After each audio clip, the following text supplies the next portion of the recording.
People have lost the line between feeling and posting. Today, no one just suffers. Everyone broadcasts it. It's as if the value of pain depended on how many people see it.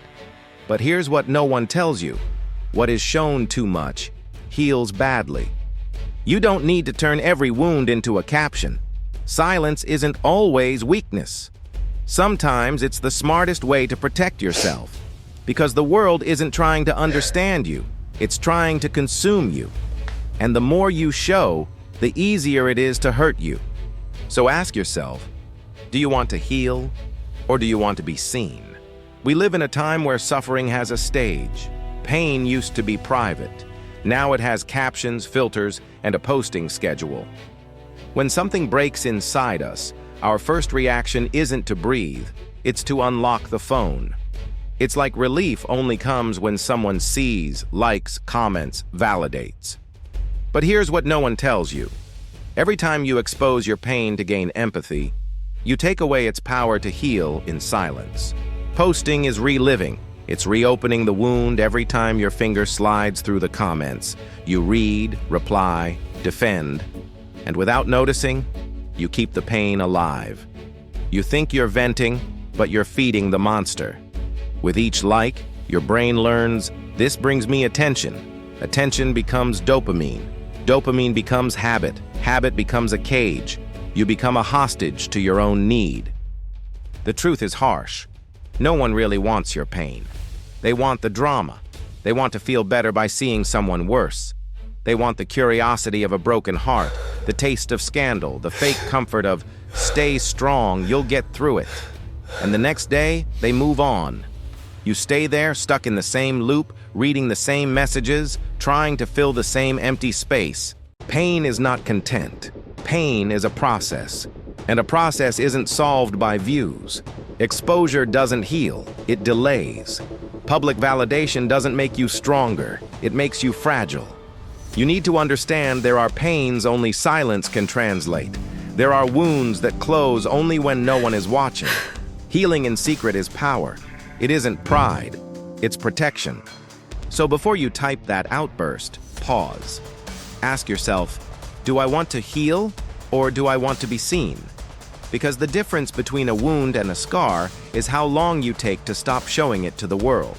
After the pain comes the show, the act of strength, the disguise of healing. That's when your feed fills up with smiles, trips, inspirational quotes, and captions that say, life goes on. But no one admits that most of the time it's just grief wearing makeup. A modern way of screaming, I'm fine, while your body still shakes on the inside. We've forgotten how to start over quietly. We don't want to heal. We want to prove that we did. The world taught you that showing pain is weakness, but it also convinced you that pretending to be happy is power. So you post, and the more you post, the emptier you feel, because there's nothing more exhausting than pretending to be someone you're not ready to become.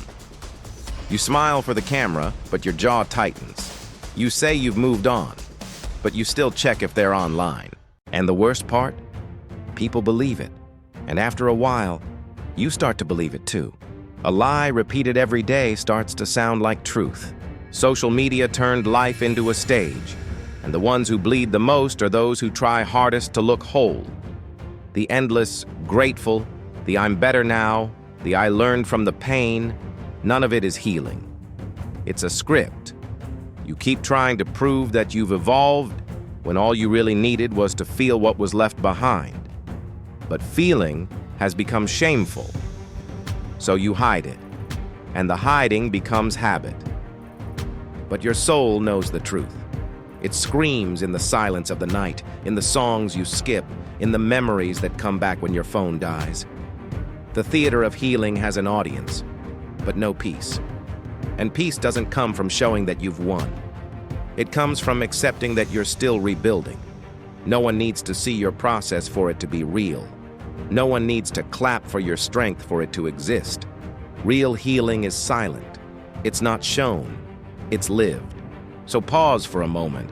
Take off the mask. Step off the stage. Turn off the camera. You don't need to prove that you've moved on to move forward. Life begins again when you stop trying to convince others. and start convincing yourself. Here's a moment between pain and impulse, and that's exactly where we lose ourselves. It's that split second when your heart screams and your fingers are already typing. You write in the heat of the moment, post it, and feel that tiny wave of relief. But the problem is, the relief of exposure doesn't last. The consequences do. Posting in anger is like lighting a match inside your own room. It warms you for a second, but soon the fire takes everything. What started as honesty turns into noise. What was truth becomes gossip, and what was pain becomes a show. The internet is a bonfire where too many people get burned trying to be understood. You think you're letting it out, but you're really feeding the chaos inside. What was supposed to free you just traps you differently. Every comment becomes a trigger. Every like becomes a new expectation. You keep checking. Did he see it? Did she like it? Did people get it? And the worst part? Sometimes no one did. Because a public outburst isn't healing. It's emotional revenge disguised as honesty. And when the dust settles, what's left? Regret. That feeling of standing naked in a place where no one really cares. Because the internet isn't a confidant, it's a crowd. And a crowd doesn't listen, it watches. People aren't there to understand your pain. They're there to watch the fall and comment on the show. The pain you post today can be used against you tomorrow. Screenshots don't vanish. And the digital world loves to remind you of what you're trying to forget. Venting isn't wrong. But there's a right place for it. Someone's shoulder, not a cold glass screen. The internet is an echo. Everything you throw into it comes back, louder, twisted, and reinterpreted. And every time you turn your heart into content, it comes back a little more broken. So before you hit post, breathe. Step away from the screen. Go outside. Write it down on paper. Cry in silence if you need to. Not every scream has to be heard to be real. Sometimes the greatest act of strength is staying quiet when the whole world expects you to speak. Silence is a place very few people can stand to live in. We live in an age where being quiet feels like a mistake, like absence or weakness.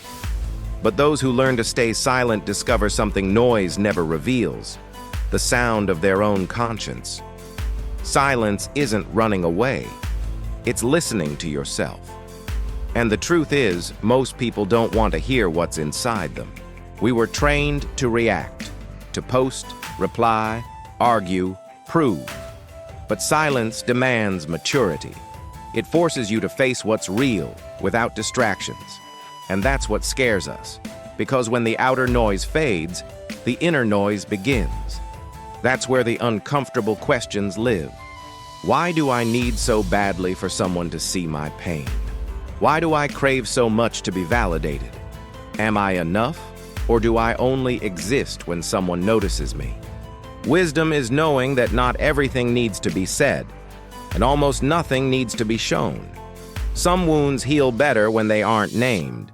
Some victories lose their power when they're displayed too loudly.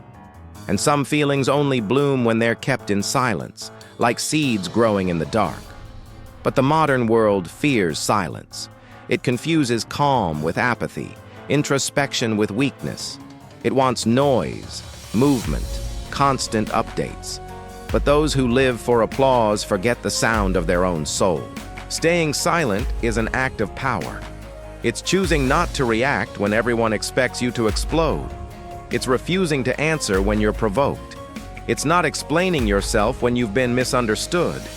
Because once you understand you have nothing left to prove, the world loses the power to hurt you. That kind of strength doesn't come from quotes. It's built from scars. Silence is the space between what you feel and what you choose to do about it. It's the sacred pause between impulse and wisdom. And often, it's in that pause that life quietly reorganizes itself. That's where answers appear, wounds close, and the soul finally rests. So if something hurts, don't post. If something angers you, don't react. Breathe. Learn from the silence. It's the only friend that never betrays you, the only counselor that speaks without words. Because true power isn't in being heard. It's in knowing when not to speak. In the end, silence isn't the absence of a response. It's protection. Not every outburst needs an audience. Not every wound needs applause. Learning to stay quiet is a rare kind of wisdom, because the moment you stop trying to be understood, you finally start to understand yourself. And when the world stops listening to you, that's when you'll finally hear your own voice.